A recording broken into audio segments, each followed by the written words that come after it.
Hello, my name is Mohammed Al-Kouli. I'm a cardiologist at the Mayo Clinic. On behalf of my research team, I would like to present to you this paper looking into the cardiovascular outcome of acute myocardial infarction among homeless patients. The first author on the paper is Dr. Bala, who is at West Virginia University. This paper will be appearing in the Mayo Clinic Proceeding. We have utilized the National Readmission Database to identify patients who were admitted with acute myocardial infarction in 2015 and 2016.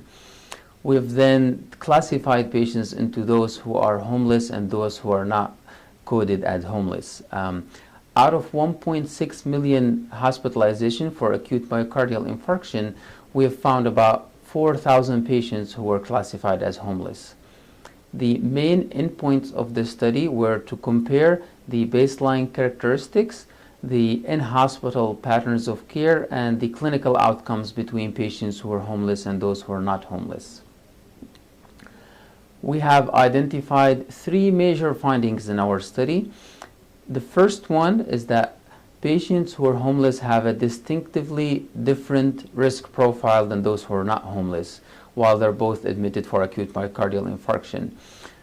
Homeless patients tend to be younger, less likely to be females, and less likely to be insured. They also, interestingly, had much less prevalence of known cardiovascular disease or cardiovascular risk factors. Indeed, they have much less hypertension, diabetes, hyperlipidemia, and known atrial fibrillation.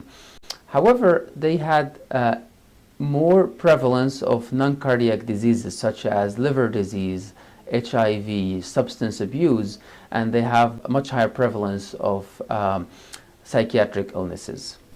The second major finding in the study was that once those patients are admitted with acute myocardial infarction, there was a visible disparity in care. Patients who are homeless were less likely to undergo coronary angiography, less likely to receive stenting. Even when they receive stenting, they tend to receive more of the non-coated stents, which are not the main line in contemporary practice, and also less likely to undergo coronary artery bypass grafting. And what was remarkable about this is the disparity actually persisted after adjustment for age, gender, and baseline characteristics, and it was consistent in both ST elevation and non-ST elevation cohorts. The third main finding in this study is that once we adjust for the baseline characteristics that were different between the two cohorts, there was not a major difference in hospital mortality and major complications between patients who are homeless and non-homeless, except that patients who are homeless were more likely to leave the hospital against medical advice. They had longer hospitalization, and they were more likely to be readmitted within 30 days. Once they were readmitted also, the reason for readmission tend to be more related to their psychiatric comorbidities than to cardiovascular diseases. So in summary, our study documents in contemporary practice in the US differences between homeless and non-homeless patients who are admitted for acute myocardial infarction. It documents the differences in their baseline characteristics, pattern of care, in-hospital outcomes, and 30-day readmissions.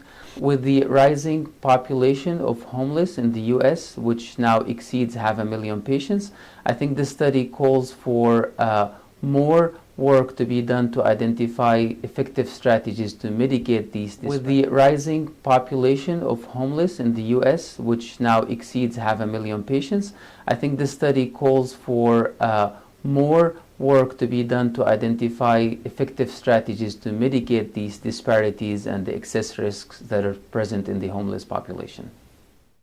We hope you found this presentation from the content of our website valuable.